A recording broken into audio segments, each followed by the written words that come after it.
Hello everyone, आज हम paper number 5 के बारे में डिस्कस करने वाले हैं। यहाँ पे जो भी 45 क्वेश्चन है उसको हम आज पूरा सॉल्व करेंगे। ठीक है, तो सबसे पहले स्टार्ट करते हैं क्वेश्चन नंबर 1 के साथ।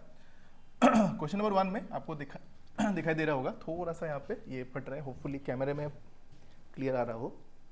हाँ, कैमरे में ठीक ठाक आ रहा है, यहाँ पे थोड़ा सा ब्लर जैसा आ रहा है। एनीवे, तो यहाँ पे आपको बोला गया कि kinetic energy of two similar cars A and B are this much and this much respectively. On applying brakes car A stops after 800 metre and B जो है वो 1500 मीटर बाद स्टॉप हो जाता है। अब हमें पूछा गया है कि दोनों में अगर हम एफ ए और एफ बी अलग अलग फोर्स लगाते हैं तो दोनों के फोर्सेस का रेशियो क्या होगा। तो यहाँ पे आप जो वर्क एनर्जी थ्योरम है डायरेक्टली उसको अप्लाई कर सकते हो। तो उसके लिए आप पहले तो देख लो कि दोनों का एनर्जी कितना है। तो काइनेटिक एनर्जी आपको पहले वाले के लिए दिया हुआ है 200 जूल, दूसरे वाले के लिए आपको दिया हुआ है 300 जूल। पहला वाला मूव किया है 800, दूसरा वाला मूव किया है 1500। तो डिस्टेंस कवर्ड बाय ए, ऐसे बोल देते हैं इसको 800, और दूसरे वाले के लिए आ जाएगा 1500। ठीक है, अब अगर यहाँ पे वर्क एनर्जी थ्योरम लगाएंगे तो उसका कॉन्सेप्ट ये होता है कि वर्क डन कितना हो रहा है, that is equal to change in kinetic energy. Work done का मतलब होता है force into displacement, that is equal to final kinetic energy minus initial. But यहाँ पे काम जो है वो उल्टा हो रहा है, यानी कि यहाँ पे ऑब्जेक्ट को ब्रेक लगा के रोकने की कोशिश की गई है, तो फाइनल काइनेटिक एनर्जी जीरो होगा। तो इस केस में आप इसको के आई माइनस के एफ भी लिख सकते हो। तो बस इसी में दोनों केस का रेशियो बना देना है। तो पहले वाले के लिए आएगा F A by F B, तो यहाँ पे आप इसको ऐसे लिख सकते हो F A into S A divided by F B into S B, that is equal to K I, यानी कि के एफ तो जीरो है दोनों के केस में, दोनों ऑब्जेक्ट रुका गया है दोनों ऑब्जेक्ट को बाय अप्लाइंग ब्रेक्स। तो के आई माइनस के एफ यानी कि दिस बाई दिस, तो 200 बाई 300। तो ये मैंने थोड़ा सा शॉर्टकट में लिख दिया है। और ऐसे की जगह पे ऐसे की जगह पे आ जाएगा 800, एस बी की जगह पे आ जाएगा 1500। तो F A by F B into 800 by 500 that is equal to 1500, 200 by 300। तो ऐसे जब सिंप्लीफाई करेंगे ये कटेगा, ये दोनों भी कट जाएगा, 2 4 जा 3 5 जा, तो शुड बी 5/4। 5/4 यानी कि ऑप्शन नंबर बी हमारा यहाँ पे राइट आंसर होना चाहिए। ये हो गया पहले वाले का आंसर। नेक्स्ट मूव करते हैं अगले वाले पे। अगला वाला जो है ये बताया गया है हमें किसके ऊपर, ये बताया गया मैग्नेटिक फील्ड। यस, यहाँ पे हमें टॉर्क निकालना है इन ए मैग्नेटिक फील्ड। चलो, तो क्वेश्चन में क्या बोला गया है कि square root of side 0.4 metre. तो एक स्क्वायर लूप है हमारे पास 0.4 मीटर इधर, और इधर भी 0.4 metre. is suspended from one of its top vertices between the poles of a uniform magnetic field of strength 0.5 Tesla. तो डायरेक्टली वैल्यू सब्स्टिट्यूट कर लेते हैं। करंट भी पास हो रहा है यहाँ पे, करंट कितना है इसके अंदर 5 एम्पियर करंट पास हो रहा है। तो सबसे पहले तो एरिया निकाल लेते हैं। इस लूप का एरिया होगा 0.4 यूनिट है मीटर, तो ठीक है मीटर स्क्वायर के फॉर्म में आ जाएगा। करंट है हमारे पास 5 एम्पियर, मैग्नेटिक फील्ड हमें दिया हुआ है कितना 0.5 टेस्ला, यानी कि हाफ इसको लिख सकते हैं। उसके बाद हमें बताया गया कि magnetic field is horizontal and perpendicular to the plane of the coil if the loop makes an angle of 30 degree. Loop जो है मैग्नेटिक फील्ड के साथ 30 डिग्री एंगल बना रहा है, तो हमें पता करना है कि टॉर्क कितना होगा। तो मैग्नेटिक फील्ड में जब आप टॉर्क निकालते हो तो फॉर्मूला होता है M B sine theta, magnetic movement into magnetic field into दोनों के बीच का जो एंगल है उसका हम साइन कॉम्पोनेंट लेते हैं। मैग्नेटिक मूवमेंट निकालने के लिए हम क्या लिखते हैं, मैग्नेटिक मूवमेंट होता है करंट इंटू उस लूप का एरिया कितना है, यानी कि जिस लूप में करंट फ्लो हो रहा है उस लूप का एरिया कितना है, सबको सब्स्टिट्यूट कर दो। तो आई एम की जगह पे आ जाएगा आई इंटू ए, आई है 5, ए है दिस मच, तो 5 इंटू 0.4 का होल स्क्वायर इंटू बी है हाफ इंटू साइन 30 भी हाफ हो जाएगा। फिर इसको जब सिंप्लीफाई करेंगे हमें आंसर मिलना चाहिए यहाँ से ऑप्शन नंबर सी मिल जाएगा। बस देख लेते हैं, जहाँ तक मुझे याद है ये ऑप्शन नंबर सी आएगा इसका आंसर। 0.4 इंटू 0.4 इंटू 1/4, तो ये 0.1 आएगा। 5 4 जा 20 यानी कि ये 2.0 इंटू 0.1, हाँ ये 0.2 हो जाएगा। ऑप्शन नंबर सी हमारा यहाँ पे राइट आंसर हो जाएगा। नेक्स्ट आगे बढ़ते हैं, क्वेश्चन नंबर 3 की तरफ चलते हैं। क्वेश्चन नंबर 3 में ये है ट्यूनिंग फॉर्क का क्वेश्चन। तो ट्यूनिंग फॉर्क वाले क्वेश्चन में mostly direct value substitution type का क्वेश्चन ही आपको देखने को मिलता है। डेटा दिया रहेगा, डायरेक्टली फॉर्मूले में उसको सब्स्टिट्यूट करना होता है। तो tuning fork is sounded near the open end of a long vertical tube particularly filled with water. Resonance is observed at two successive lengths एक है 15, दूसरा है 60, यानी कि L1 है 15, दूसरा है L2 6, यानी कि दोनों का डिफरेंस हमें देखना पड़ेगा। यहाँ पे कितना आएगा, 16 माइनस 15 45 आ जाएगा। अब पूछा कि if the frequency of tuning fork is 512, frequency हमें दिया है 512 हर्ट्ज।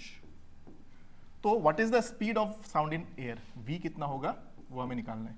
तो इसका एक डायरेक्ट फॉर्मूला होता है, वो आपको पता होगा कि v इक्वल टू हम लोग लिखते हैं 2 times of f, that is equal to L2 minus L1, ये एक फॉर्मूला होता है। तो यहाँ पे सबको सब्स्टिट्यूट कर दो, 2 इंटू 512 इंटू इधर आ जाएगा 45। तो इसको जब सॉल्व करेंगे हमें यहाँ से आंसर मिल जाएगा।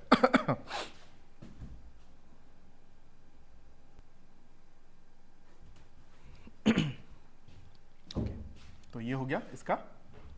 हाँ, एक और चीज़, ये सेंटीमीटर में है और जो यूनिट है वो हम लोगों ने सब्स्टिट्यूट किया इन टर्म्स ऑफ ऐसा है, क्योंकि आंसर हमें मीटर पर सेकंड में चाहिए, लेकिन डेटा जो है ये लेंथ ऑफ द कॉलम वाला सेंटीमीटर में, तो इसके साथ एक 1/100 लिख देना। तो यहाँ से जब सॉल्व करोगे आपको आंसर मिलना चाहिए 460, ऑप्शन नंबर सी आपको यहाँ पे मिल जाएगा 460.8 मीटर पर सेकेंड। ठीक है, सॉल्व करने जाऊँगा तो काफ़ी टाइम लग जाएगा, although you know how to solve all these numbers, तो इसलिए मैंने डायरेक्टली आंसर बता दिया। आगे बढ़ते हैं थोड़ा।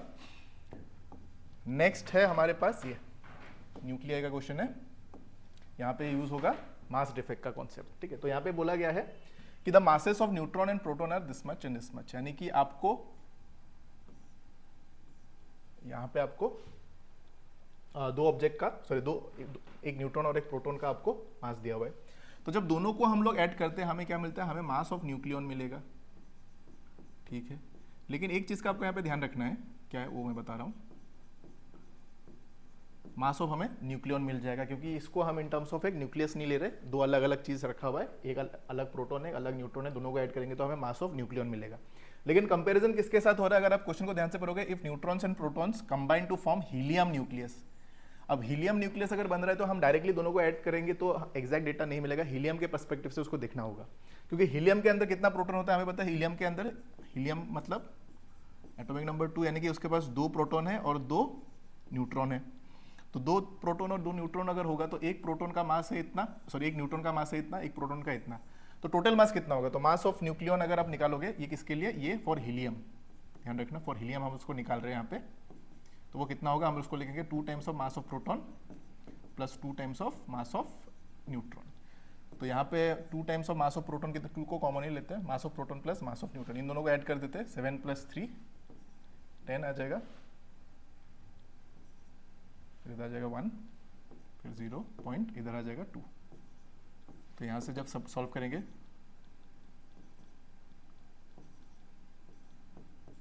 (4.320 AMU यहाँ पे आ जाएगा, ये है न्यूक्लियन का मास। ठीक है, लेकिन जब वो हीलियम का न्यूक्लियस बन गया तब उसके पास मास कितना है, बोल रहा है इतना है, यानी कि अगर हम यहाँ पे मास ऑफ न्यूक्लियस करते हैं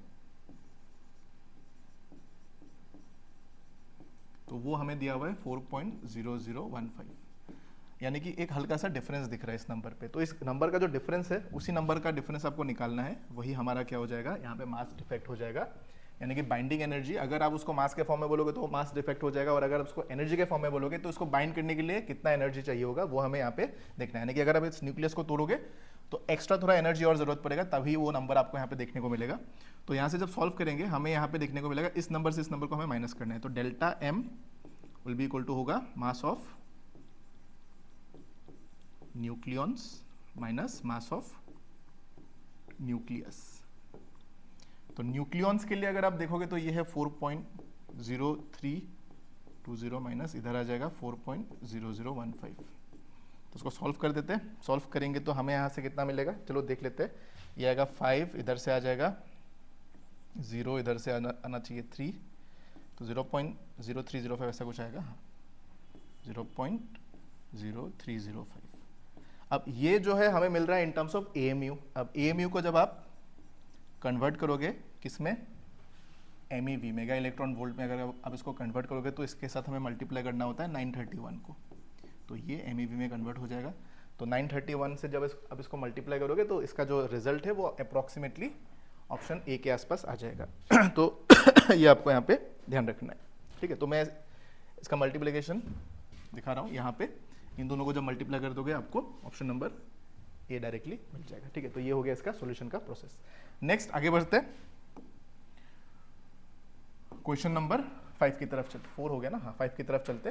5 वाला कुछ है ही नहीं इसमें, सिंपल सा क्वेश्चन है। आपको पीवी ग्राफ दिया हुआ है। पीवी ग्राफ में पहले तो ए 1 से 2 पे गए हैं, फिर 2 से 3, फिर 3 से 1, ये साइक्लिक प्रोसेस हो गया है। अब यहाँ पे ये कौन सा डायरेक्शन है, क्लॉकवाइज है एंटी क्लॉकवाइज, वो इंपॉर्टेंट रोल प्ले करेगा। क्यों करेगा उसमें बाद में आते हैं।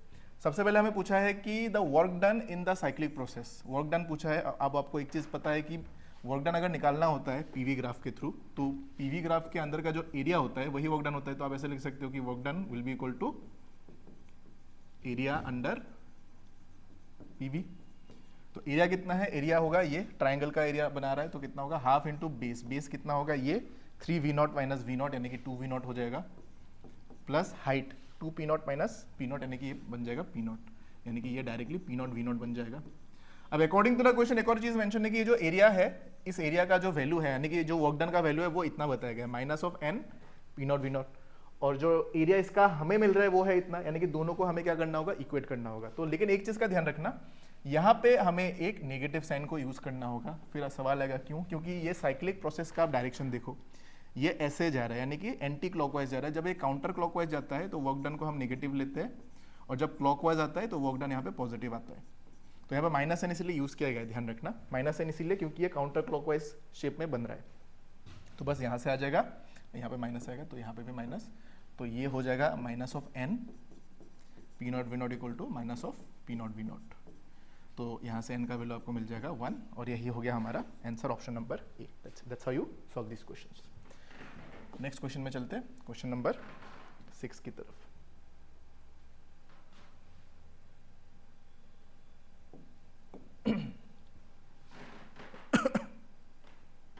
ओके तो पहला ये हो गया हमारा वे ऑप्टिक्स का क्वेश्चन। यहाँ पे बोला है कि when unpolarised light is incident on a polariser the intensity of the transmitted polarised light remains unchanged. तो ये वाला स्टेटमेंट होगा रॉन्ग, क्योंकि इंटेंसिटी क्या हो जाता है, मैक्सिमम बाय 2, ये हाफ हो जाता है।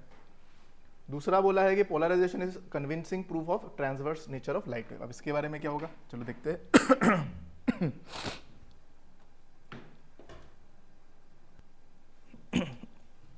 ओके तो स्टेटमेंट 1 हमारा हो गया, रिमेन्स अनचेंज, यानी कि ये तो रॉन्ग हो गया। दूसरा वाला polarisation is convincing proof of transverse nature of light. तो जब पोलराइजेशन वाले टॉपिक में आप पढ़ते हो एक चीज को, तो यहाँ पे ये बताया जाता है कि पोलराइजेशन के थ्रू हमें पता चलता है कि transverse nature of light wave किस तरह का होता है। तो यहाँ पे दूसरा स्टेटमेंट हमारा बिल्कुल करेक्ट है। तो यहाँ पे आपको पहला ऑप्शन रॉन्ग, दूसरा ऑप्शन करेक्ट, यानी कि statement 1 is incorrect, statement 2 is correct, option number D हमारा राइट आंसर हो जाएगा।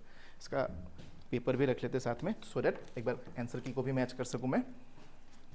हाँ पेपर भी रख लेते सो दैट आंसर की को मैच करने में इशू ना हो। ओके अगला क्वेश्चन है in terms of solid mechanics का। तो देखो सॉलिड मैकेनिक्स का पहला क्वेश्चन, ये वाला क्वेश्चन क्या बोला है कि आपको स्ट्रेस और स्ट्रेन का ग्राफ दिया हुआ है।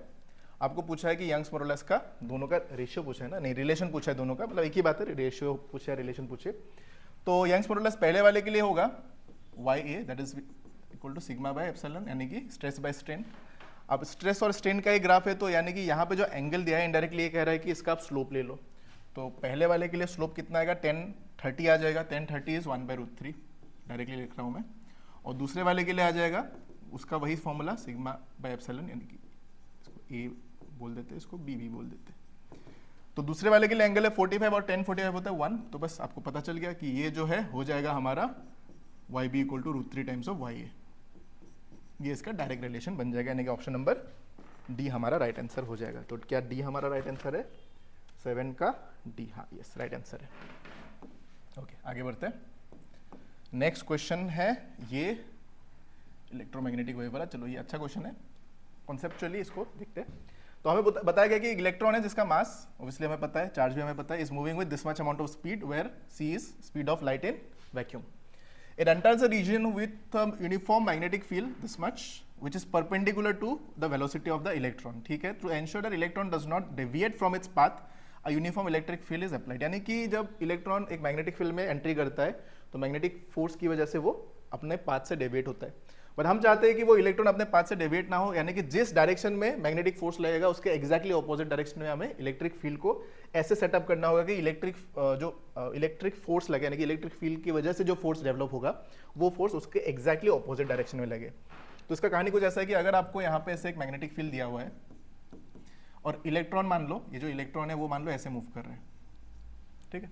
तो इलेक्ट्रॉन अगर ऐसे मूव करेगा for example, and because of that अगर मान लो इसको इसके नीचे की तरफ मैग्नेटिक फील्ड लगता है, क्योंकि नेगेटिव चार्ज में नीचे की तरफ लगेगा, पॉजिटिव होता तो ऊपर की तरफ लगता, क्योंकि ये वाला रूल फॉलो होगा ना, पॉजिटिव होगा तो ऊपर, इलेक्ट्रॉन पे नेगेटिव नीचे की तरफ। तो हमें इलेक्ट्रिक फोर्स को यहाँ पे लगवाना होगा, इलेक्ट्रिक फील्ड की वजह से जो फोर्स डेवलप होगा उसको यहाँ पे लगाना होगा।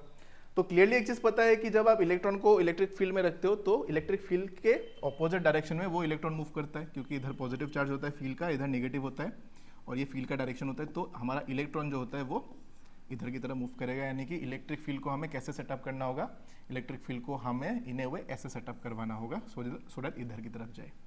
अब मैग्नेटिक फील्ड है बोर्ड का परपेंडिकुलर और इलेक्ट्रिक फील्ड है ऐसे, यानी कि इलेक्ट्रिक फील्ड और मैग्नेटिक फील्ड को तो परपेंडिकुलर होना है, यानी कि इन दोनों में से एक आंसर होगा। अब उस इलेक्ट्रिक फील्ड का मैग्नीट्यूड कितना है अगर उसको हमें पता करना है तो उसके लिए हम यूज करेंगे कौन सा फॉर्मूला, उसके लिए हम यूज करेंगे इन दोनों का रिलेशन, FE और FB वाला। FE मतलब होता है Q इंटू ई, और ये इसको अपोज करेगा तभी तो ये स्ट्रेट लाइन में जाएगा, तभी तो वो डेविएट नहीं होगा, यानी कि QE will be equal to QVB हो जाएगा। तो यहाँ से बन गया हमारा रिलेशन। तो इलेक्ट्रिक फील्ड अगर आपको निकालना है तो क्या करो, वेलोसिटी ऑफ द चार्ज के साथ मैग्नेटिक फील्ड इंटेंसिटी को मल्टीप्लाई कर दो। अब यहाँ पे आपको मिलेगा C, यानी कि 3 × 10⁸ बाई वेलोसिटी कितना 150 इंटू 3 × 10 इंटू मैग्नेटिक फील्ड कितना है 6 × 10⁻⁴। तो इसको जब सिंप्लीफाई करेंगे तो यहाँ से एक 0 कटेगा 7 आएगा, तो यहाँ से हमें देखने को मिलेगा 12 तो आएगा, हाँ 12 आएगा, यस। तो 12 इधर आएगा। 12 क्यों आएगा, क्योंकि यहाँ पे मैं एक काम करता हूँ, इसको मैं 10 × 10⁻6 कर देता हूँ, तभी मैं 5 से इसको आराम से काट पाऊंगा। तो इसको काटेंगे तो 2 आएगा, 6 2 12, 12 × 10⁻² वोल्ट पर मीटर वाला फॉर्मूला यूज हो गया, यानी कि ऑप्शन नंबर बी ना होगा और ऑप्शन नंबर ए हमारा यहाँ पे राइट आंसर हो जाएगा। तो ये हो गया क्वेश्चन नंबर 8 का सोल्यूशन। नेक्स्ट आगे बढ़ते हैं क्वेश्चन नंबर 9 की तरफ। 9 वाला एकदम सिंपल क्वेश्चन है। यहाँ पे क्या बोला है कि आपको इलेक्ट्रिक डायपोल दिया है, यानी कि डायपोल का लेंथ होता है ट्वाइस एल, जिसका वैल्यू है 4 सेंटीमीटर, एंगल दिया है 45 डिग्री, इलेक्ट्रिक फील्ड दिया है 3 × 10⁵, टॉर्क दिया है, टॉर्क भी दिया हुआ है, ठीक है। तो निकालना क्या है, निकालना है हमें चार्ज, यस 6 न्यूटन मीटर। तो चार्ज कितना होगा, तो बस फॉर्मूला लगा दो, टॉर्क होता है P sin थीटा, P को लिख सकते हो Q × ट्वाइस एल जो होता है डायपोल का फॉर्मूला। तो टॉर्क हमारे पास है 6, Q × ट्वाइस एल की जगह पे आ जाएगा ये 4 सेंटीमीटर, लेकिन इसको लिखना है मीटर में, तो सॉरी 4 है, तो 4 × 10⁻² इंटू इलेक्ट्रिक फील्ड इंटेंसिटी कितना है 3 × 10⁵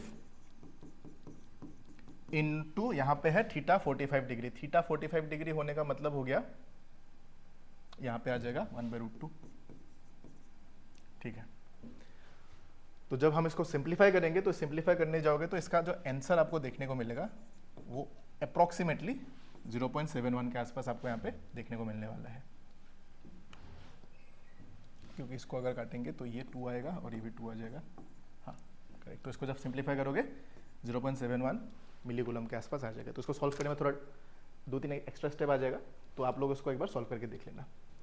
ओके नेक्स्ट आगे बढ़ते, क्वेश्चन नंबर 10 की तरफ चलते। क्वेश्चन नंबर 10 अच्छा क्वेश्चन है ये, ग्रेविटेशन का क्वेश्चन है ये। देखो यहाँ पे बोला गया है कि satellite of mass m is raised from earth surface to a height h above the surface, from that height it is further taken to infinity if r is the earth's radius, the ratio of the energy required to move it from the surface to height h to the energy required to take it from height h to infinity। तो इसके लिए एक diagram अगर आप देख लोगे तो idea लग जाएगा। मान लो ये सरफेस है, सरफेस से h हाइट तक यहाँ तक गए हो, फिर h हाइट से इन्फिनिटी तक गए हो, तो इसको पॉइंट A बोल दो, इसको B बोल दो और इसको C बोल दो। तो ये वाला जो हाइट है ये h हाइट है, ये वाला इन्फिनिटी वाला हाइट मान लो, ठीक है।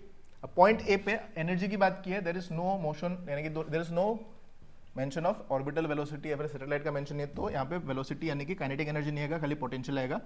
तो UA आपको देखने को मिलेगा इस पॉइंट पे -gmm/r, फिर हाइट पे उठेगा तो ये बनेगा -gmm/r+h, और इन्फिनिटी पे हमें पता है h इन्फिनिटी होगा, नीचे मतलब h का वैल्यू इन्फिनिटी हो जाएगा, तो यहाँ पे potential energy at point C will be 0।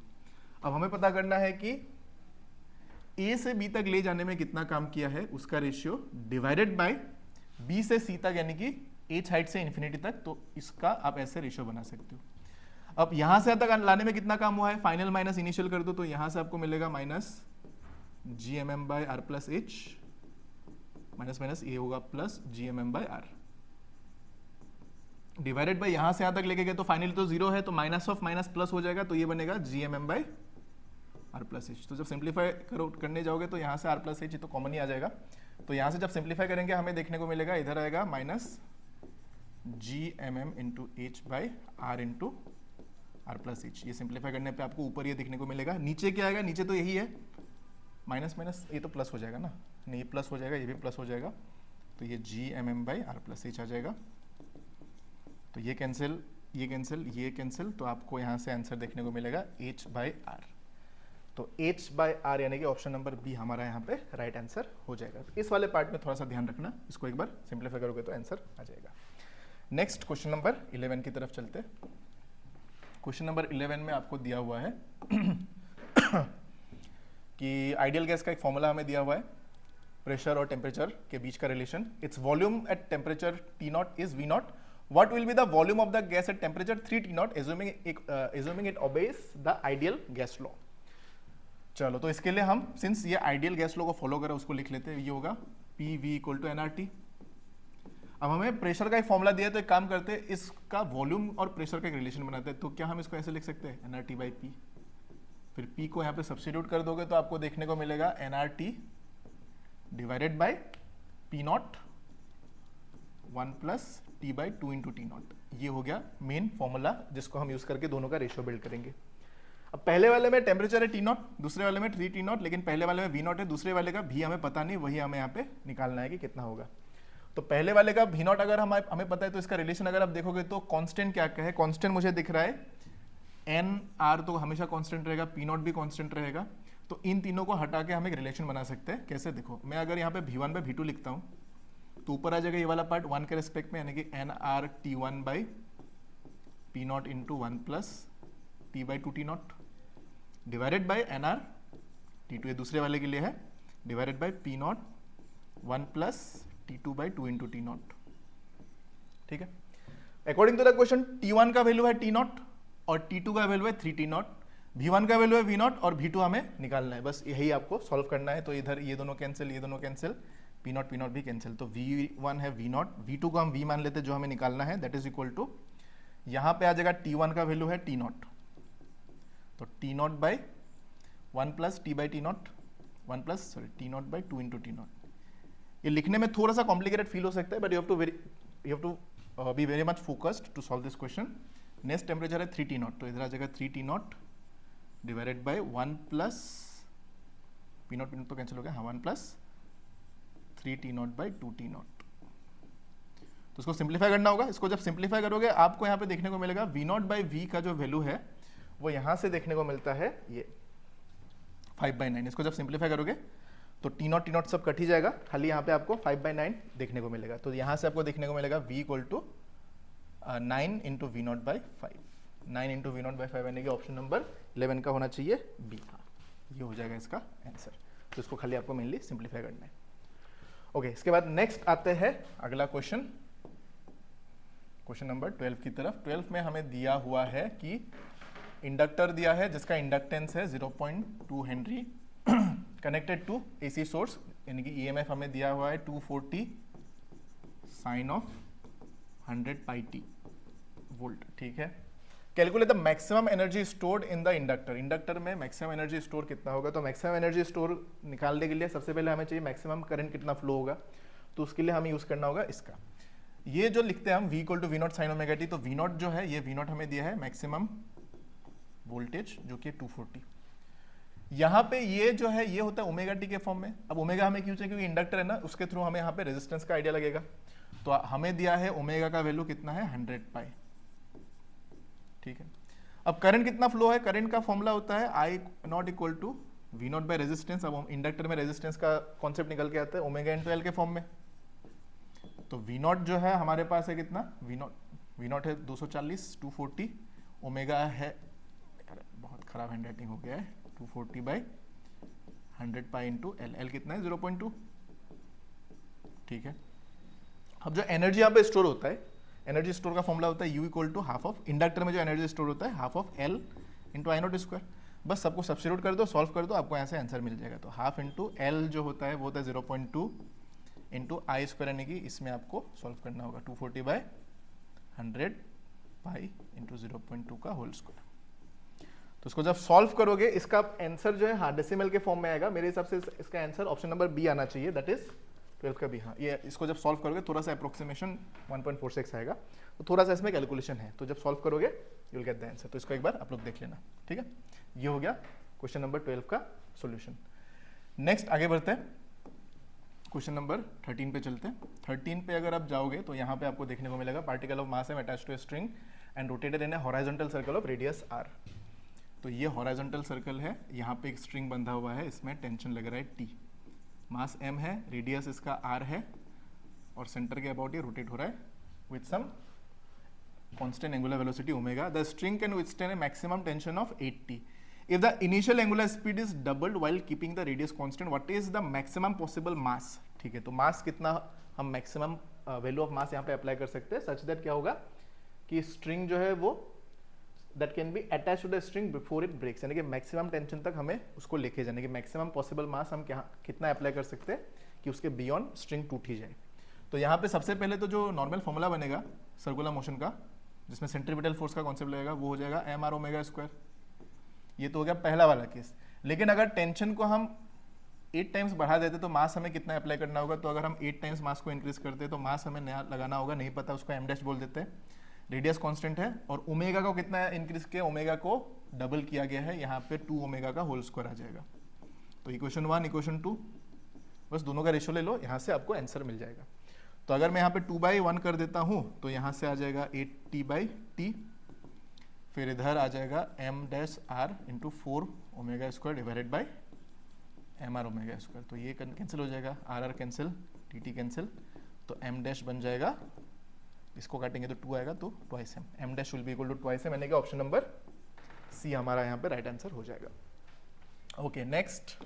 अच्छा, इस क्वेश्चन में होपफुली आपको क्लास में बता दिया होगा कि यहाँ पे थोड़ा सा प्रिंटिंग एरर है, मतलब ये जो है थोड़ा पुराना क्वेश्चन है, इसी की वजह से यहाँ पे प्रिंट अच्छे से नहीं आया होगा, तो यहाँ पे कुछ टर्म्स का थोड़ा इशू होगा आपको, ठीक है। तो मैं इसको दिखा देता हूँ।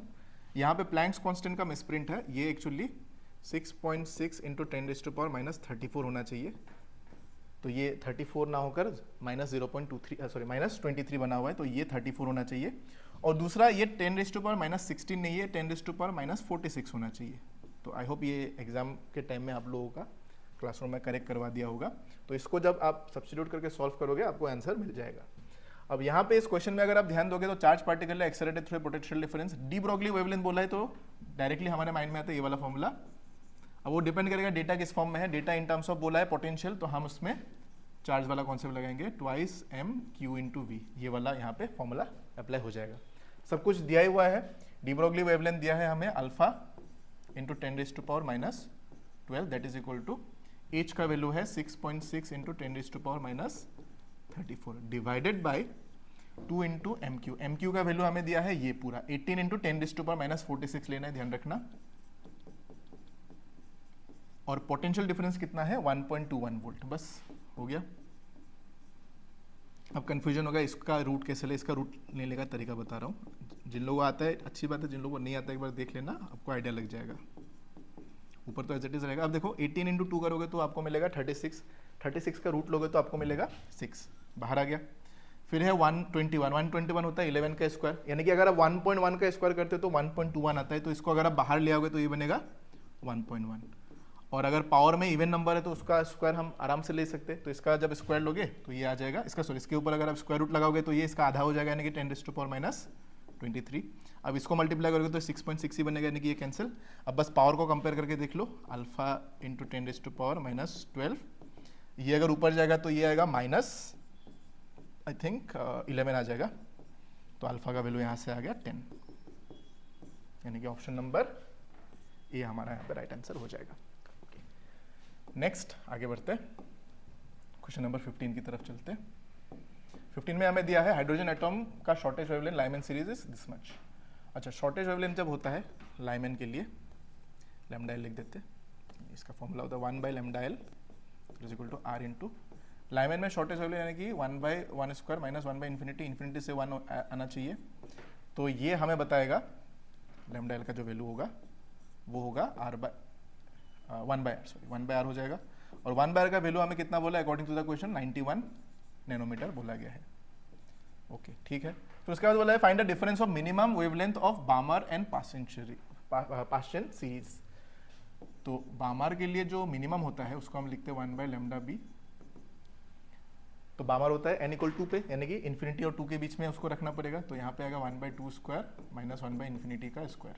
तो ये आपको मिल जाएगा यहाँ से lambda B will be equal to 4 by R. 4 by R होने का मतलब है 1 बाय आर अगर 91 है तो 4 बाय आर यानी कि 4 इंटू 91 हो जाएगा। सिमिलरली अगर आप पास्चन में जाओगे तो ये 3 में चला जाएगा, लाइमैन बामर पास्चन, हाँ तो 3 में जाएगा। तो ये आ जाएगा शॉर्टेज बोला है ना मिनिमम, हाँ दोनों में मिनिमम है, मिनिमम यानी कि इन्फिनिटी से लेकर 3 तक आएगा। तो इसमें अगर देखोगे तो 9 हो जाएगा, तो lambda P will be equal to हो जाएगा 9 बाई आर, यानी कि ये बन जाएगा 9 टाइम्स ऑफ 91। अब बस आपको इन दोनों का डिफरेंस लेना है। तो इन दोनों का डिफरेंस लेने जाओगे तो 9 माइनस 4 करोगे तो यहाँ पे आंसर देखने को मिलेगा 5। तो 5 इंटू 91 करेंगे तो कितना आएगा, 5 इंटू 91 करेंगे तो हमें मिलेगा 9 5 45, 45 यानी कि 545 होना चाहिए। Is it correct? 5 into 5 and 5 45, option number D. 15 का डी है, 15 का बी है, 50 सॉरी 54 सॉरी होगा, 45 होगा ना, 545। एक सेकेंड देख लेते हैं, 545, हाँ 455, ऑप्शन नंबर बी हमारा यहाँ पे राइट आंसर हो जाएगा। नेक्स्ट आगे बढ़ते हैं, क्वेश्चन नंबर 16 की तरफ चलते हैं। अच्छा, यहाँ पे बोला गया है कि light travels a distance this in 2 seconds in air and this in 20 seconds in another medium, what is the critical angle C of the medium. Critical angle यानी कि ये इनडायरेक्टली इंडिकेट करे टोटल इंटरनल रिफ्लेक्शन वाला concept. तो अगर light रे ऐसे आता है डेंसर से रेयरर की तरफ जाता है तो यहाँ पे क्रिटिकल एंगल फॉर्म करता है IC और ये बनता है 90 डिग्री। डेंसर में मूव करता है, डेंसर में कितना मूव किया, 8y मूव किया, तो डेंसर में जो उसका स्पीड होगा v1 बोल देते हैं, वो बनेगा 8y बाई 20 सेकेंड। और रेयरर में फाइनल है उसमें उसका स्पीड होगा v2 that is y by 2। Okay, यही कहानी है। अब जो फॉर्मूला होता है स्टेन्स लॉ के हिसाब से वो होता है μ1 sine IC that is equal to μ2 into sine R मतलब 90 तो 1 हो जाएगा। तो साइन IC को हम ऐसे लिखते हैं ना, μ2 by μ1 that is equal to हम इसको लिखते हैं v1 बाई v2। ये एक रिलेशन बनता है कि v1 बाई v2 लिखते हैं लेकिन वो μ2 बाई μ1 हो जाता है। तो v1 यानी कि मीडियम 1 में भी स्पीड कितना है 8y बाई 20, मीडियम 2 में स्पीड कितना है y बाई 2 है ना, 8y by 20 into 2 by y। तो उसको काटेंगे तो 10 0.8 यानी कि ऑप्शन नंबर बी हमारा यहाँ पे राइट आंसर हो जाएगा। Okay, next question, question number 17। Question number 17 में अगर आप जाओगे तो यहाँ पे स्टेटमेंट बेस्ड क्वेश्चन है। Time period of revolution of satellite around earth depends on density of earth. ये भी करेक्ट स्टेटमेंट ही है क्योंकि टाइम पीरियड होता है 2 pi root over r³ by gm।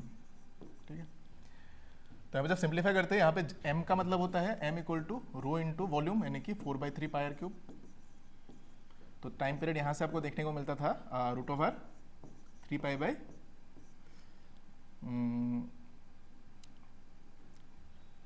3 पाई रो जी था, if I am not wrong, हाँ ये रो जी था शायद। ठीक है,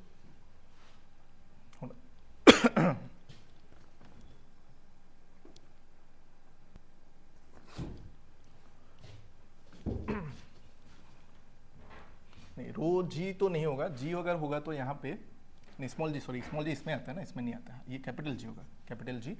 तो यहाँ पे क्लियरली दिख रहा है डेंसिटी पे डिपेंड करता है, क्योंकि ऑल्दो यहाँ पे अगर मैं स्मॉल जी भी लिखता हूँ ऑल्दो वो गलत होगा, लेकिन अब अगर आप रिलेशन देखोगे तो रो के साथ ये इनवर्स रिलेशन बना रहा है। तो भले इनवर्स बना रहा हो लेकिन इक्वेशन में अगर वो आ रहा है तो वो डिपेंड करेगा, यानी कि रो और टी के बीच का जो रिलेशन है वो ऐसे आएगा कि ये अगर घटेगा तो ये बढ़ जाएगा। इनडायरेक्टली बस ये पूछा है कि डिपेंड करता है कि नहीं, तो क्लियरली आंसर होगा डिपेंड करता है, कि ऑप्शन नंबर 1 हमारा, स्टेटमेंट नंबर 1 हमारा करेक्ट है। दूसरा है कि time period of revolution of satellite just above the surface of earth is given by this. तो इसके लिए अगर आप देखोगे तो इसी फॉर्मूले को देख लो, यहाँ पे अगर आप जीएम वाले पार्ट को देखोगे तो इसको आप ऐसे लिख सकते हो ना, GR² इक्वल टू GM।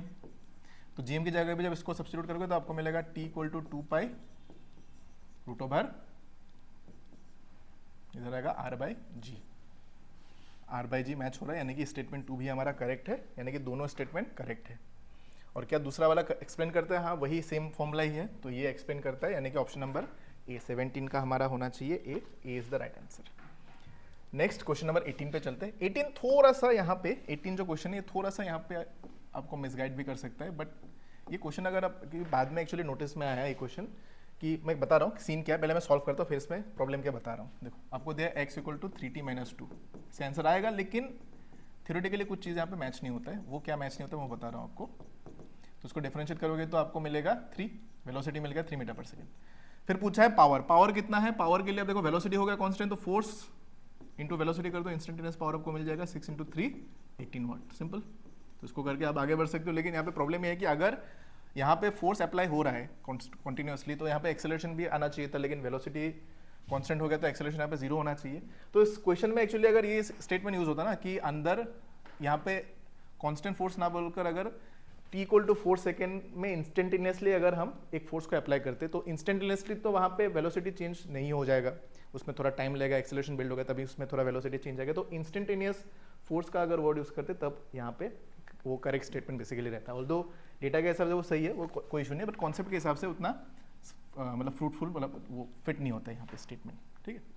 तो नेक्स्ट आगे बढ़ते हैं, क्वेश्चन नंबर 19 की तरफ चलते हैं। 19 में हमें इलेक्ट्रिक फील्ड दिया है, स्पीड ऑफ लाइट दिया है। अब इसमें क्या ही करना है, डायरेक्टली आप आंसर बता ही सकते हो, ऑप्शन नंबर सी हो जाएगा, क्योंकि हमें पता है क्या पता है, हमें पता है थोड़ी देर पहले वो फॉर्मूला बताया था ना, Q equal to Q V B, यहाँ से रिलेशन बनता है, क्यू क्यू कैंसिल होता है। तो आपको देखो यहाँ पे पूछा मैग्नेटिक फील्ड होता है B equal to E by C बन जाएगा, फिर E equal to E by C करोगे तो यहाँ पे आपको सी आंसर देखने को मिलेगा। 3 3 कटेगा, 8 ऊपर जाएगा, -8 हो गया, बस हो गया। ओके आगे बढ़ते हैं, नेक्स्ट अगला क्वेश्चन। हाँ इस क्वेश्चन को मैं, ये वही वाला क्वेश्चन है, ट्रेन वाला क्वेश्चन है ना, अच्छा चलो इसको मैं देखता हूँ। इसमें आपको बोला गया है कि train starts from rest and accelerates at 2 metre per second square. अच्छा मैं इसको थोड़ा अलग तरीके से बता देता हूँ। u 0 है, एक्सेलरेशन है 2 metre per second square, time है 10 सेकेंड। तो 10 सेकेंड बाद वेलोसिटी कितना होगा निकाल सकते हैं, v equal to u plus a into t, 20 metre per second हो जाएगा। उसके बाद बोला है कि आफ्टर दिस, जब ये 10 सेकेंड बाद जब 20 metre per second speed achieve हो जाएगा, उसके बाद फॉर 50 सेकेंड स्पीड यूनिफॉर्म रहेगा, यानी कि 50 सेकेंड तक स्पीड में कोई चेंजेस नहीं आएगा, speed will be constant. Finally decelerates at 1 meter per second square to rest. What is the total distance covered by the train?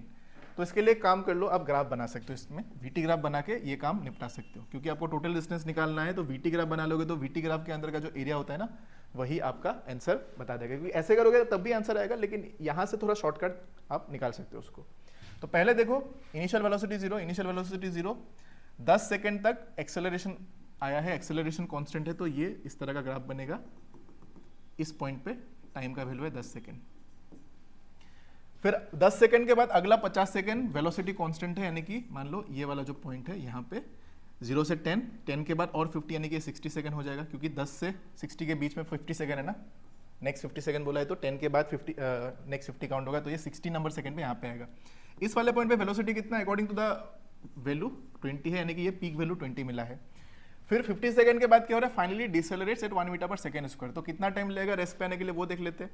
तो जब वो डिसेलरेट होगा उस केस में वापस हम इसी क्वेश्चन को लगा सकते हैं, v equal to u minus 80 लगेगा। अभी फाइनल वेलोसिटी 0 है, क्योंकि एक टाइम बाद वो आके रुक जाएगा, लेकिन अभी constant velocity 20 metre per second से वो मूव कर रहा था, तो इनिशियल वेलोसिटी हो जाएगा 20 माइनस डिसेलरेशन कितना लगा है 1 इंटू टी, तो यहाँ से आपको टाइम मिल जाएगा 20 सेकेंड।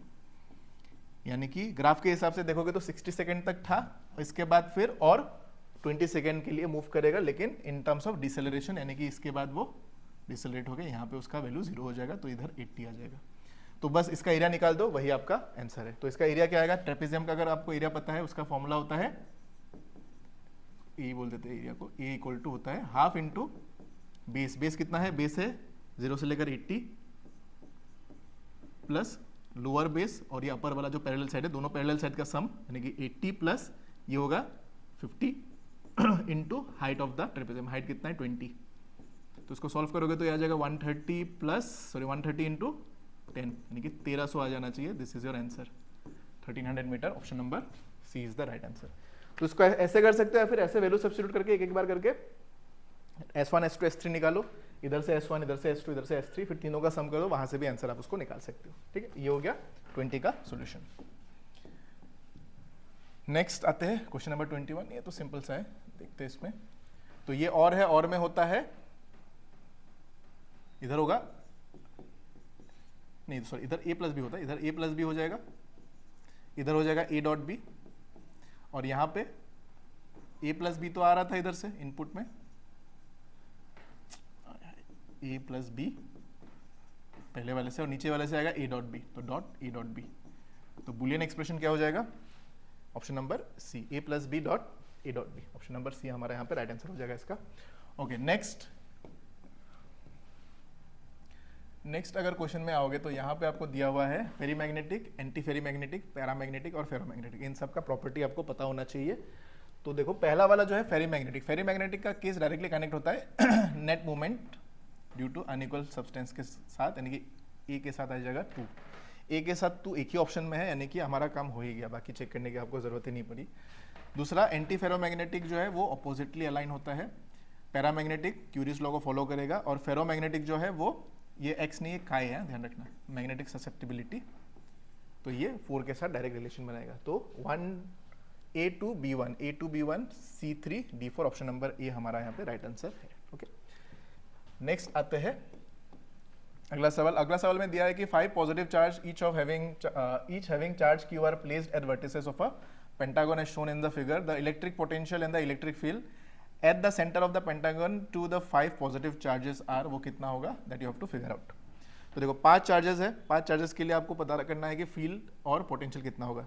अगर आपको सिमेट्री पता हो, सिमेट्री अगर मेंटेन रहेगा तो क्या होगा कि ऊपर वाले के लिए फील्ड नीचे आएगा, एक इसके लिए इधर की तरफ जाएगा, इसके लिए इधर की तरफ जाएगा, फिर इसका इधर, इसका इधर, तो सब इलेक्ट्रिक फील्ड जो है वो एक दूसरे को क्या कर देगा, कैंसिल कर देगा, और नेट इलेक्ट्रिक फील्ड जीरो। तो फील्ड जीरो कहाँ पे है, खाली एक ही ऑप्शन में, ऑप्शन नंबर बी हो जाएगा।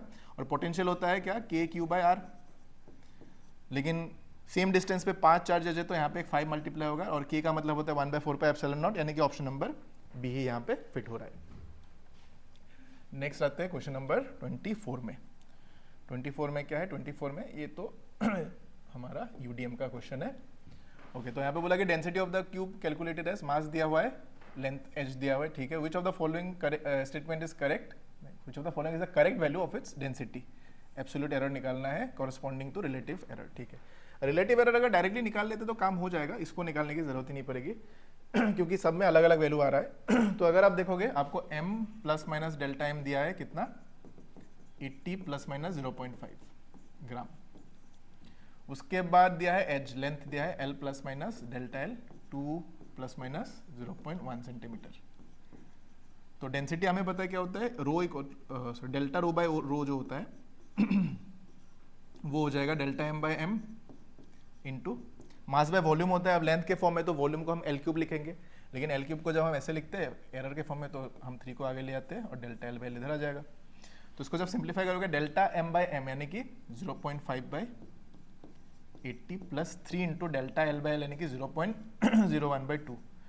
इसके साथ परसेंटेज में चाहिए, परसेंटेज में निकालोगे तो एक 100 को मल्टीप्लाई कर दो, तो इसको सिंप्लीफाई करोगे तो आपको आंसर मिल जाएगा। तो यहाँ से जो भी आ रहा है, यानी कि यहाँ से जब सॉल्व करने जाओगे तो आपको यहाँ से देखने को मिलेगा ऑप्शन नंबर ए, यानी कि 2.1% अप्रोक्सीमेटली आपको यहाँ पे आंसर देखने को मिलेगा। और अगर आप डेंसिटी निकालोगे तो डेंसिटी के लिए डायरेक्टली मेन मास और मेन लेंथ को यूज कर लो, rho equal to mass by volume यानी कि एल क्यूब, मास से 80 डिवाइडेड बाय 2 क्यूब भी 8 हो जाएगा, तो विल गेट 10। तो डेंसिटी भी सही आ रहा है, 10 आ जाएगा।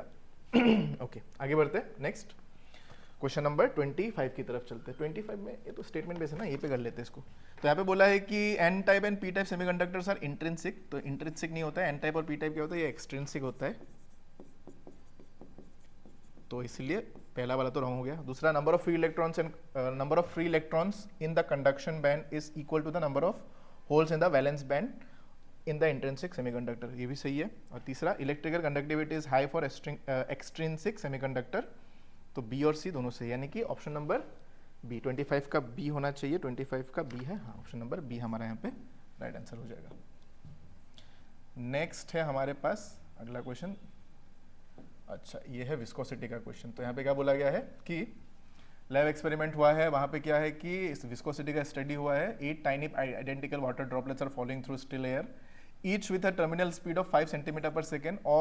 If all these 8 droplets join together to form a one big spherical drop, what will be the terminal speed of this larger drop? ठीक है, तो यहाँ पे एक केस तो कॉमन है कि जो वॉल्यूम है वो तो चेंज नहीं होगा, वॉल्यूम सेम रहेगा, वॉल्यूम जो है यहाँ पे सेम रहने वाला है। Because of that tiny droplets का जो वॉल्यूम होगा उसको हम लिख सकते हैं 8 टाइनी ड्रॉपलेट्स है तो 8 into 4/3 pi into small r cube लिख सकते हैं। ये कंबाइन होकर बिगर ड्रॉप बनेगा तो उसका रेडियस कैपिटल आर बोल देंगे, तो ये बनेगा 4/3 pi into capital R cube. तो यहाँ से बनेगा R cube that is equal to 8 r cube, तो आर इक्वल टू बन जाएगा ट्वाइस आर। ये रिलेशन यहाँ पे बिल्ड हो गया। अब अगर आप टर्मिनल स्पीड पे ध्यान दोगे, टर्मिनल स्पीड का जो रिलेशन आर के साथ होता है वो होता है v proportional to r square. तो यहाँ से आप डायरेक्ट लिख दो v1/v2 that is equal to r square, यानी कि पहले वाले का स्मॉल आर स्क्वायर, दूसरे वाले का ट्वाइस आर यानी कि 4r स्क्वायर हो जाएगा। और v1 का वैल्यू क्वेश्चन में दिया 5 मीटर पर सेकंड, तो इसको डायरेक्टली लिख देते 5/v, बस काम हो गया, r square cancel, v is equal to 20 centimetre per second. Option number A हो गया हमारा यहाँ पे राइट आंसर। नेक्स्ट क्वेश्चन की तरफ चलते हैं। 27 में क्या दिया है? 27 में हमें 3 identical bulb each rated 60 watt 120 volt, इसका रेटिंग है, are connected in a circuit, 2 of them are connected in parallel, यानी कि 2 को हमने पैरेलली कनेक्ट किया है ऐसे। उसके बाद क्या हुआ है? And this combination is connected in series with the third bulb, इसको थर्ड बल्ब को यहाँ पे कनेक्ट किया है और ये उसका कॉम्बिनेशन कुछ इस तरह का देखने को मिलेगा और सोर्स जो है वो 120 वोल्ट है। ठीक है, which of the following statement is correct? तीनों इक्वल ग्लो के साथ 3 विल ग्लो इक्वली।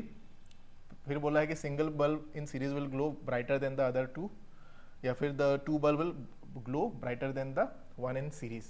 तो अगर मैं B1 B2 को सीरीज में रख देता हूँ, B3 को अगर मैं B1 B2 को पैरेलल और B3 को अगर मैं सीरीज में रख देता हूँ, तो यहाँ से आपको देखने को मिलेगा। तो ये आप यहाँ पे खाली ये ध्यान रखो कि करंट कहाँ पे ज़्यादा फ्लो करेगा, क्योंकि B1 और B2 पैरेलल है तो यहाँ पे करंट डिवाइड हो जाएगा, यहाँ पे I1 I2 ऐसे फ्लो होगा। तो जो करंट यहाँ से जाएगा I, वो यहाँ पे डिवाइड हो जाएगा, तो कम करंट जाएगा तो ग्लो कम होगा। फिर वही I1 I2 यहाँ से निकलकर यहाँ पे जब आएगा वो कंबाइन होकर वापस I बन जाएगा, यानी कि मैक्सिमम करंट जो बैटरी से निकला था वही करंट B3 से फ्लो होगा। अब आइडिया लग गया होगा, यहाँ पे क्या हो जाएगा, जो सिंगल बल्ब था सीरीज में वो ज़्यादा ग्लो करेगा और पैरेलल वाला कम ग्लो करेगा।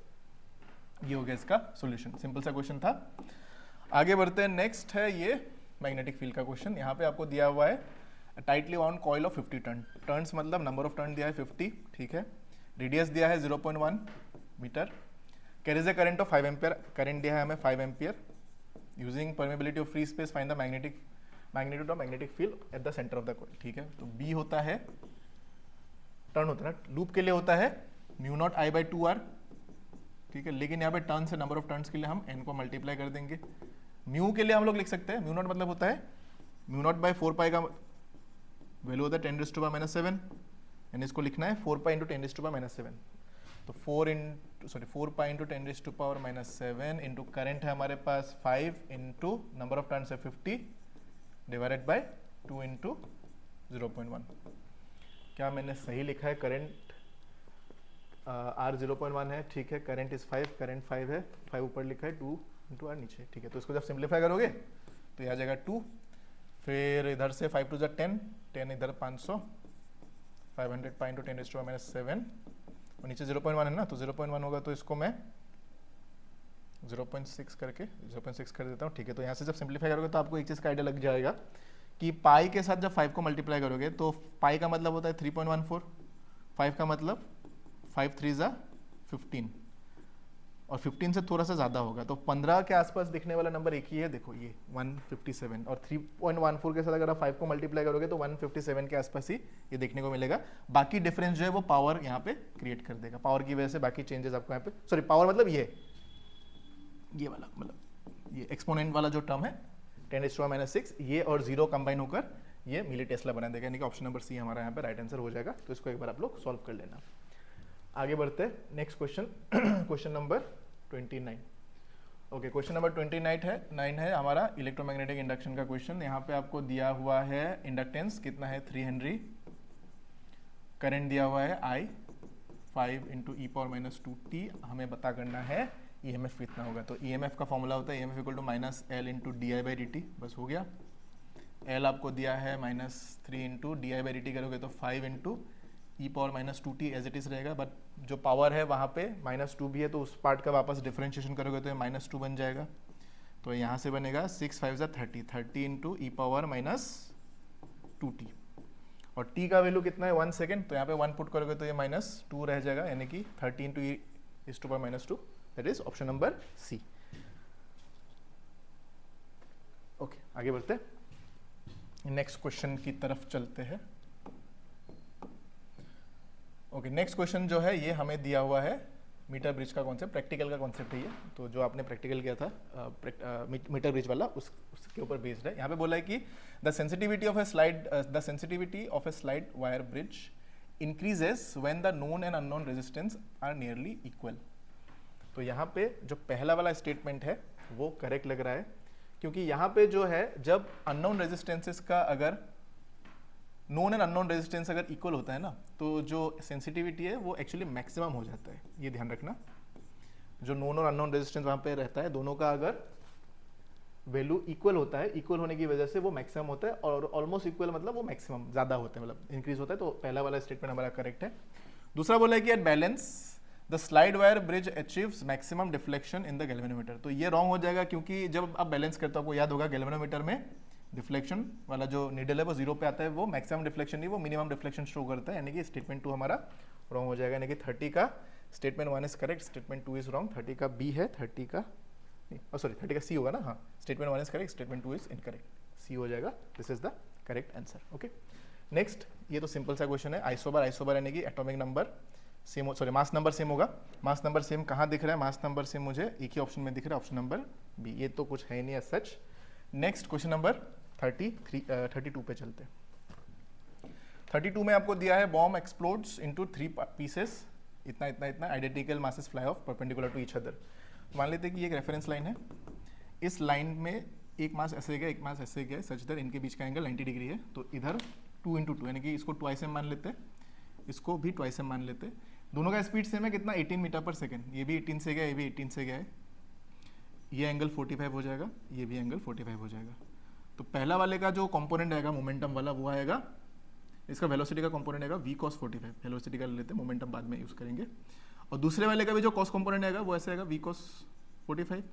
अब दोनों अगर ऐसे गए तो तीसरा वाला एग्जैक्टली पीछे की तरफ जाएगा, क्योंकि कंजर्वेशन मोमेंटम का रूल यही कहता है कि अगर 2 पार्टिकल इधर गया है तो उस केस में अगर मोमेंटम कंजर्व रहेगा तो तीसरा वाला हमेशा पीछे की तरफ जाएगा, जिसका मास है 3m, और उसका वेलोसिटी हमारे लिए अननोन है, कितना होगा। तो बस हो गया काम। तो 3m into v that is equal to, पहले वाले में आएगा 2m। अब सिंस दोनों का मास सेम है, दोनों का मैग्नीट्यूड सेम है, यानी कि मोमेंटम का मैग्नीट्यूड दोनों का सेम है, तो दोनों को अलग अलग ना लिखकर 2 इंटू लिख दो, 2 इंटू किसी भी एक का मोमेंटम लिख दो, मास इंटू वेलोसिटी v कितना है? v है 18 इंटू कॉस 45 यानी कि 1/√2। तो mm कैंसिल, 3 से काटेंगे तो 6 आएगा, तो 6 टू द 12 इंटू 24, तो v आ जाएगा 24/√2, या फिर आप इसको लिख सकते हो 12√2 metre per second. 12√2 metre per second यानी कि ऑप्शन नंबर बी हमारा यहाँ पे राइट आंसर हो जाएगा। ओके, नेक्स्ट क्वेश्चन, इसका मैंने सॉल्यूशन जो पीडीएफ है उसमें थोड़ा डिटेल में बता दिया है, यहाँ पे मैं थोड़ा शॉर्टकट में एक्सप्लेन कर देता हूँ। तो देखो यहाँ पे आपको एक चीज़ पता होगा कि अगर इस क्वेश्चन को ध्यान से पढ़ोगे, at t = 0 it is at the mean position moving in the positive direction, after what time will the kinetic energy first drop to half the maximum value. Kinetic energy जो है वो अगर हाफ द मैक्सिमम वैल्यू होता है तो इसका एक property है, वो आपको याद होगा। फर्स्ट ऑफ ऑल, जब काइनेटिक एनर्जी हाफ होगा तो वो काइनेटिक एनर्जी पोटेंशियल के बराबर हो जाता है। ये बस ऐसे ऊपर से बता रहा हूँ। और किस पॉइंट पे होता है? वो होता है x = एम्पलीट्यूड बाय √2 वाले, हमें वो आपको देखने को मिलेगा। और जब ये इतना होता है तो एक चीज़ आपको पता होगा कि जो वेव होता है इस तरह से दिखा रहे, तो जब वो वेव होता है इस तरह से, तो इस तरह के वेव में आपको एक चीज़ देखने को मिलेगा कि ये तो हो गया, ये वाला जो टाइम है, ये वाला जो टाइम यहाँ से यहाँ तक आता है वो कंप्लीट टाइम होता है, यानी कि कंप्लीट टाइम पीरियड। यहाँ तक होता है हाफ टाइम t/2, और इसका बीच का जो ये वाला टाइम होता है वो होता है t/4, करेक्ट। ये t/4 में आपको देखने को मिलता है। लेकिन जो आपका मैक्सिमम वैल्यू देखने को मिलता है, at what time will the kinetic energy drop half its maximum value. तो ये वैल्यू आपको हमेशा कहाँ पे देखने को मिलता है, ये वैल्यू हमेशा आपको देखने को मिलता है t equal to T by 8 पे, क्योंकि इसका रिलेशन डायरेक्टली बन जाता है x equal to sine omega t के साथ, ठीक है। तो यहाँ पे a by sorry x equal to a sine omega t आता है, ए साइन ओमेगा टी के साथ। तो x की जगह पे अगर आप a बाई रूट 2 को लिखोगे तो यहाँ पे a कैंसिल, तो साइन ओमेगा टी का वैल्यू आपको देखने को मिलता है कितना, पाई बाई 4, 45 डिग्री देखने को मिलता है। फिर ओमेगा का वैल्यू आप लिखोगे 2 pi by T into small t equal to pi by 4। तो यहाँ से आपको देखने को मिलता है पाई बाई कैंसिल, तो स्मॉल टी इक्वल टू बन जाएगा capital T by 4, capital T by 8 बन जाता है। तो ये वाला केस आपको यहाँ पे देखने को मिलेगा, यानी कि ऑप्शन नंबर बी हमारा यहाँ पे राइट आंसर है। तो बी यानी कि 33 का बी हो जाएगा, yes this is the right answer. Okay, next question, question number 34 में आपको बताया गया है कि stone is drop from A tower after 2 seconds, the second stone is throne downward. तो इसका केस मैं बता देता हूँ डायरेक्टली। देखो ये ग्राउंड है, एक स्टोन को फेंका गया नीचे, जब ये इस स्टोन को फेंकने के बाद में 2 सेकंड टाइम हो गया, टी इक्वल टू 0 पे इसको फेंका गया है, तो टी इक्वल टू जब 2 सेकंड हुआ था तो वो स्टोन यहाँ पे कहीं पे पहुंचा होगा, इसके पास अपना एक वेलोसिटी भी होगा, वो ग्राउंड पे अब तक पहुंचा नहीं है, वो हवा में ही है। जब t इक्वल टू 2 सेकंड हो गया, उसी मोमेंट पे एक और स्टोन को यहाँ से फेंका गया है with a velocity of how much, 10 metre per second. फिर क्वेश्चन ने बोला कि इसको यहाँ से यहाँ तक गिरने में 2 सेकंड का टाइम लगा और इसको भी यहाँ से यहाँ तक गिरने में 2 सेकंड का टाइम लगेगा, क्योंकि क्वेश्चन ने बोला है कि जो दोनों स्टोन है ना एक साथ जमीन पे गिरता है, यानी कि दोनों को गिरने में यहाँ से यहाँ तक इसको गिरने में 2 सेकंड का टाइम लगेगा। तो इसका जो टोटल टाइम हो जाएगा, इसका टोटल टाइम कितना हो जाएगा, 4 सेकंड हो जाना चाहिए। Total time t equal to 4 second होना चाहिए। और इसके लिए टोटल टाइम कितना हो जाएगा, इसके लिए total time t equal to 2 second होगा। और दोनों के लिए हाइट कॉमन है, आपको पता करना है कि हाइट कितना है। तो किसी भी एक केस में आप सेकंड इक्वेशन ऑफ मोशन लगा दो, काम हो गया। अगर मैं पहले वाले में लगाता हूँ, पहले वाले का टोटल टाइम है 4 सेकंड, दूसरे वाले का टोटल टाइम है 2 सेकंड, लेकिन इसका इनिशियल वेलोसिटी है, तो बेटर मैं पहले वाले को यूज करता हूँ। तो यहाँ से मुझे मिल जाएगा h equal to u t, u t कितना, u into 0 sorry 0 into t, t मतलब 4 है, नीचे गिरेगा तो g पॉजिटिव, तो हाफ इंटू जी यानी कि 10 इंटू टी स्क्वायर यानी कि यहाँ पे आएगा 4 का स्क्वायर। तो यहाँ से आपको देखने को मिलेगा 5 16 5 80 मीटर आएगा। लेकिन क्वेश्चन में g का वैल्यू 9.8 लेना है, बिकॉज ऑफ दैट 80 से थोड़ा सा कम आएगा, यानी कि 78.4 हमारा यहाँ पे राइट आंसर हो जाएगा डेसिमल, क्योंकि 9.8 डेसिमल में आएगा तो आंसर भी हमारा डेसिमल के फॉर्म में आएगा। तो option number C is the right answer for this question. Okay, आगे बढ़ते हैं, नेक्स्ट क्वेश्चन की तरफ चलते हैं, क्वेश्चन नंबर 34। ओके, तो 34 में हमें दिया हुआ है इस तरह का कॉम्बिनेशन, ठीक है। अगर आप यहाँ पे ध्यान दोगे तो यहाँ पे एक रेजिस्टर है, यहाँ पे एक इंडक्टर है, यहाँ पे एक सोर्स है और यहाँ पे 2R अमाउंट ऑफ रेजिस्टर है। अब हमें पूछा है कि total heat produce in are, इस यहाँ पे कितना टोटल हीट प्रोड्यूस होगा वो हमें यहाँ पे पता करना है। तो यहाँ पे हीट प्रोड्यूस कराने के लिए पहले हम क्या करेंगे, पहले इसको हम किसको, इस वाले सर्किट को हम कनेक्ट करते हैं बी के साथ, फिर बाद में सी के साथ कनेक्ट करेंगे। अगर मैं ए और बी को कनेक्ट करता हूँ तो यहाँ पे करंट फ्लो होगा। जब यहाँ पे करंट फ्लो होगा तो इस करंट यहाँ पे जो करंट फ्लो होगा उसका मैग्नीट्यूड कितना होगा वो हम पता कर लेते हैं। तो यहाँ पे करंट जो फ्लो होगा वो हो जाएगा I not equal to E by resistance कितना है, रेजिस्टेंस है 2R, ये है इसमें फ्लो होने वाला करंट।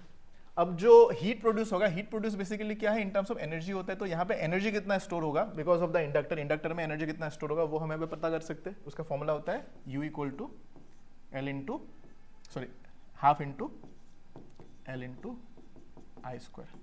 तो यहाँ पे जब सब्स्टिट्यूट करेंगे सबको, हाफ इंटू एल, एल है हमारे पास ट्वाइस एल, आई स्क्वायर यानी कि आई नॉट का स्क्वायर हो जाएगा, ये हो जाएगा ई स्क्वायर बाई 2R यानी कि 4R स्क्वायर।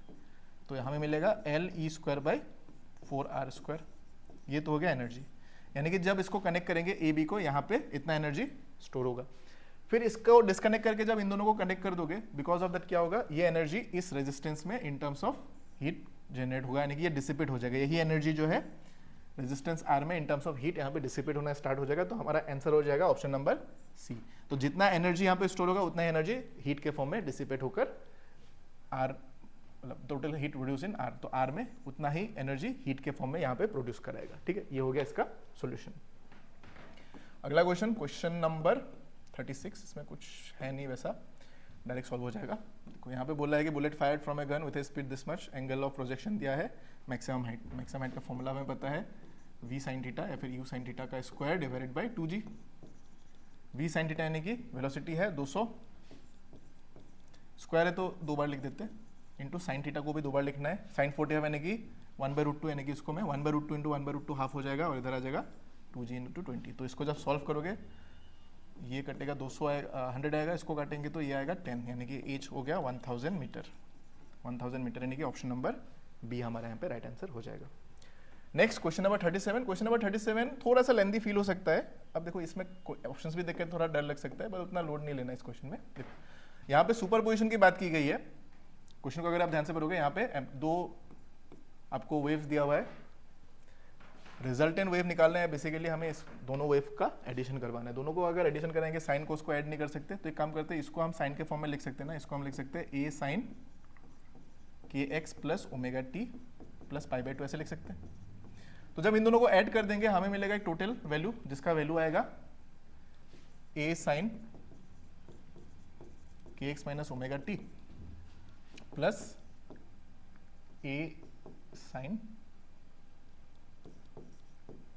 के x plus omega t plus pi by 2 ऐसे आ जाएगा।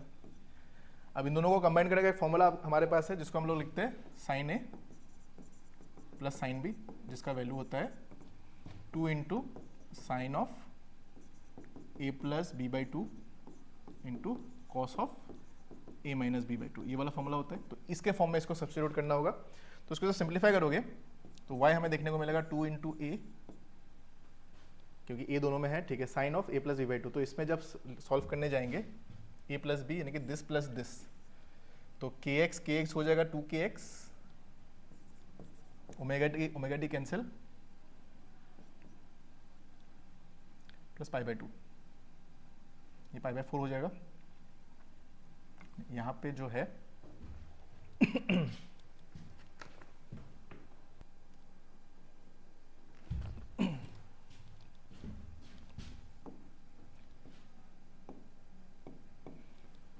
ओके, तो यहाँ पे अरे भाई कहाँ गया, हाँ यहाँ पे ट्वाइस से आ जाएगा। फिर इधर इन दोनों को ऐड करना होगा। इन दोनों को ऐड करेंगे तो आपको एक टर्म देखने को मिलेगा कि ये दोनों तो ऐड होगा, k x minus omega t plus k x plus omega t plus pi by 2, ये तो टर्म ऐड होगा क्योंकि ए प्लस बी करना है, डिवाइडेड बाई 2, ये नीचे 2 आ जाएगा।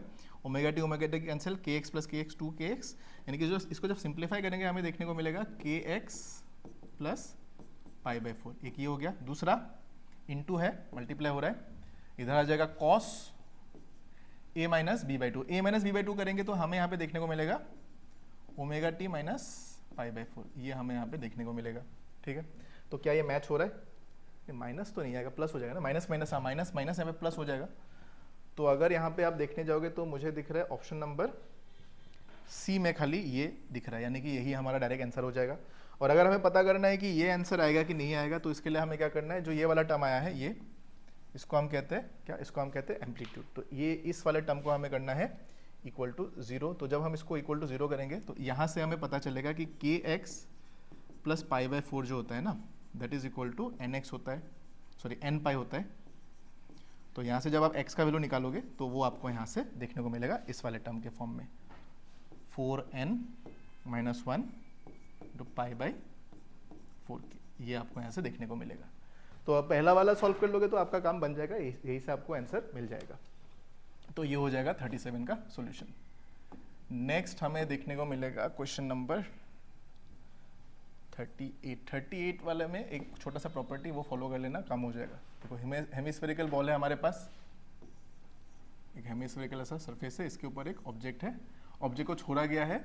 अ small block of mass is release from rest from the top edge of the ball neglecting the friction at what height above the base, above the base बोला है, ध्यान रखना है अबव द बेस कितना height पे हमें इस point को लेना है, such that normal reaction between the block and the ball just vanish, यानी कि बॉल जो ऐसे आएगा ना, एक पॉइंट बाद ऐसा होगा कि ऑब्जेक्ट और सरफेस के बीच में कॉन्टेक्ट बंद हो जाएगा। कॉन्टेक्ट बंद होने का मतलब है नॉर्मल रिएक्शन 0 हो जाएगा। तो इसका एक छोटा सा प्रॉपर्टी वो आप लोग ध्यान रख लेना है यहाँ से। इनकेस अगर पता है वेरी गुड, अगर नहीं पता है तो एक बार देख लेना, आइडिया लग जाएगा आपको। तो देखो यहाँ पे एंगल थीटा बनता है, मान लेते हैं कि इस थीटा एंगल पे इसका नॉर्मल रिएक्शन 0 हो जाता है। तो इस केस में क्या होता है कि यहाँ पे मानेंगे कि जो एच हाइट होता है ना, एच हाइट पे ये कांटेक्ट को लूज करता है। जब ये एच हाइट पे कांटेक्ट को लूज करेगा तो ये तो उसका आर वैल्यू है, ये है एच। तो यहाँ से एक प्रॉपर्टी फॉलो होता है कि इसमें जब कॉस थीटा निकालोगे ना, इसका वैल्यू हमेशा रेशियो उसका 2/3 निकल के आता है। और यहाँ पे अगर आप हाइट को देखोगे, हाइट का वैल्यू हो जाएगा, आपको देखने को मिलेगा क्लियरली, ये हो जाएगा r into cos theta.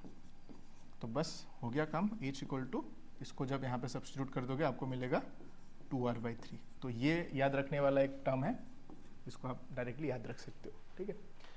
Okay, आगे बढ़ते हैं नेक्स्ट टर्म, नेक्स्ट क्वेश्चन की तरफ। 39 में आपको दिया हुआ है, object is kept at a distance 8 centimetre 20 centimetre from a convex lens. Convex lens में अगर आप दो ऑब्जेक्ट को रखोगे, दो पोजीशन बोला गया है, magnitude of magnification is same in both the cases, find the focal length of the lens. तो देखो यहाँ पे C है, यहाँ पे F है, यहाँ पे F, यहाँ पे C, दो पोजीशन, यानी कि आपको एक चीज पता होगा कि कॉन्वेक्स लेंस में क्या होता है कि अगर ऑब्जेक्ट को यहाँ पे रखोगे C और F के बीच में, तो इधर कहीं पे इमेज बनता है जो मैग्नीफाइड फॉर्म में आता है। और दूसरा एक और केस होता है जहाँ पे ऑब्जेक्ट को आप पोल और फोकस के बीच में जब रखते हो तो पीछे की तरफ मैग्नीफाइड इमेज बनता है। पहले वाले केस में मैग्निफिकेशन आपका नेगेटिव बनेगा, दूसरे वाले केस में आपका मैग्निफिकेशन जो है वो पॉजिटिव बनेगा, ठीक है। लेकिन दोनों मैग्निफिकेशन का मैग्नीट्यूड बराबर है। अभी देखो फोकल लेंथ हमें निकालना है। ओके, अब देखो बात यह है, मैग्निफिकेशन का फॉर्मूला हमें पता है, m इक्वल टू क्या होता है, v/u that is equal to f/f plus u that is equal to f minus v/u। अब हमें f माइनस v/f, अब हमें जो है data in terms of object distance दिया है, तो हम इसको टारगेट करते हैं क्योंकि दोनों का m सेम है। पहले वाले में जब ऑब्जेक्ट को यहाँ पे रखोगे, यहाँ पे ये डिस्टेंस कितना होगा, ये 8 हो जाएगा। दूसरे वाले में ऑब्जेक्ट को यहाँ पे रखोगे तो ये डिस्टेंस आपका 24 हो जाएगा। 24 वाले में मैग्निफिकेशन नेगेटिव है, 8 वाले में मैग्निफिकेशन पॉजिटिव है। तो दोनों का ये वाला इक्वेशन, दोनों का ये वाला जो टर्म है, दोनों को हमें इक्वेट करना है। तो यहाँ से आ जाएगा f/f, लेफ्ट साइड में रहता है ऑब्जेक्ट, तो हम इसमें -8 लगाएंगे दैट इज इक्वल टू, दूसरे वाले में यहाँ पे मैग्निफिकेशन हमारा नेगेटिव है तो माइनस आगे लगाकर f/f माइनस इधर आ जाएगा 24। इसको सिंप्लीफाई कर दो, इसको सिंप्लीफाई करोगे तो आपका f का वैल्यू आ जाएगा 16 सेंटीमीटर के आसपास। तो इसको सॉल्व कर लेना, option number B will be the right answer. Okay, next question में चलते हैं। नेक्स्ट डायमेंशन फॉर्मूला वाला क्वेश्चन है, ये आराम से सॉल्व हो जाएगा। देखो यहाँ पे कोई टाइम दिया है, ये रिलेशन बनाना है। तो टाइम के लिए अगर आप देखोगे तो टाइम के लिए T1, डायरेक्टली डायमेंशन फॉर्मूला लिख देता हूँ, T1 that is equal to, density के लिए होता है m1 L-3, डिस्टेंस के लिए L1 B, विस्कोसिटी के लिए होता है m1 L-1 T-1 का पावर C, और सिग्मा भी यहाँ पे डेंसिटी बोला है, डेंसिटी ऑफ लिक्विड, तो इसका भी वही होगा m1 L-3 के पावर में D। तो बस इसको सिंप्लीफाई करने जाएंगे तो हमें देखने को मिलेगा, चलो इसको कर लेते properly, T1 MA 3A LB MC L-C T-C MD T-3D, ठीक है। m वालों को देखो, ये और ये, तो आपको मिलेगा A plus C plus D equal to 0। दूसरा वाला L देखते, L का है 1 2 3 टर्म है, minus 3A plus B minus C equal to 0। और T के लिए कितना, T के लिए 2 है, T के लिए 2 नहीं, T के लिए 2 कैसे आ गया, तो L है ना, हाँ ये L होगा। तो L अगर होता है तो L का एक और टर्म आएगा क्या, 1 2 3 4, R रेडियस है, ठीक है।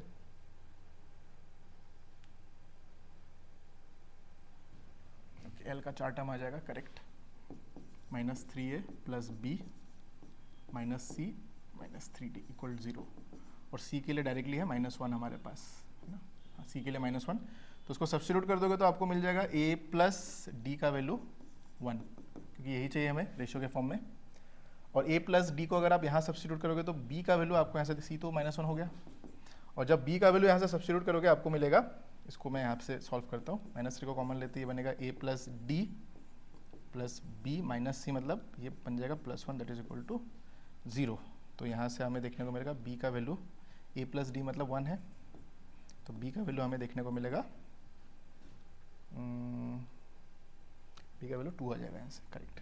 तो सब्स्टिट्यूट करोगे तो 2 - 1 डिवाइडेड बाय 1, यानी कि option number A is the right answer for this question, ठीक है। आगे बढ़ते नेक्स्ट क्वेश्चन, क्वेश्चन नंबर 41 में आपको दिख रहा है, unpolarized light beam strikes a glass surface at Brewster angle, then the reflected light will be completely polarized and refracted light will be partially polarized. Option number A ही हमारा यहाँ पे right answer हो जाएगा, बाकी चेक करने की जरूरत ही नहीं. तो 41 का हमारा ए है, ए ही है ना 41 का, हाँ 41 का ए हो गया.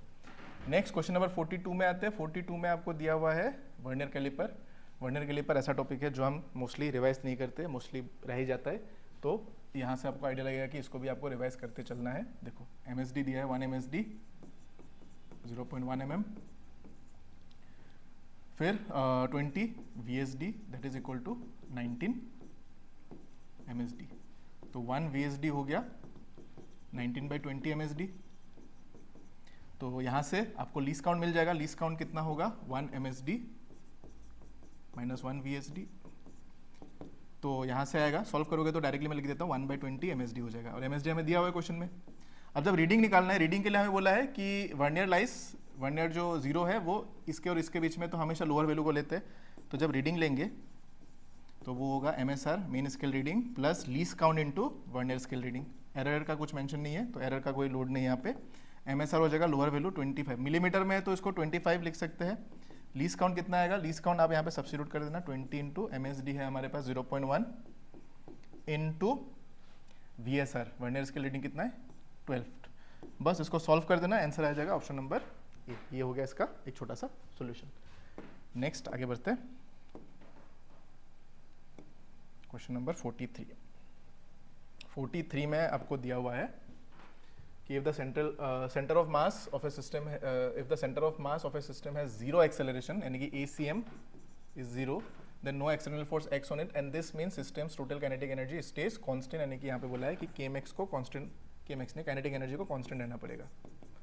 ठीक है, देखते. दूसरा पॉइंट हमें मेंशन किया गया है कि even if the centre of mass moves with a constant velocity, the total kinetic energy of the system can still change due to interactions between the particle inside it. Yes, ये point यहाँ पे mention है ना. Statement number 2 हमारा correct होगा, पहला वाला wrong होगा, क्योंकि ये पॉइंट यहाँ पे मेंशन है कि इंटरनल पार्टिकल के बीच में नॉन कंजर्वेटिव फोर्स एक्ट हो सकता है. Because of that non conservative force रहने की वजह से काइनेटिक एनर्जी चेंज आपको देखने को मिल सकता है. यानी कि 43 का 2 करेक्ट 1 रॉन्ग. 43 का सी, 43 का सी हो जाएगा. This is right.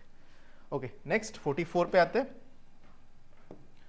44 में कुछ है नहीं, इसका बस सीरीज पैरेलल कर दो, काम हो गया. कि P और Q के बीच में इक्विवेलेंट रेजिस्टेंस निकालना है. तो ये होगा 4R, ये होगा 2 स्मॉल r, ये होगा 4 कैपिटल R.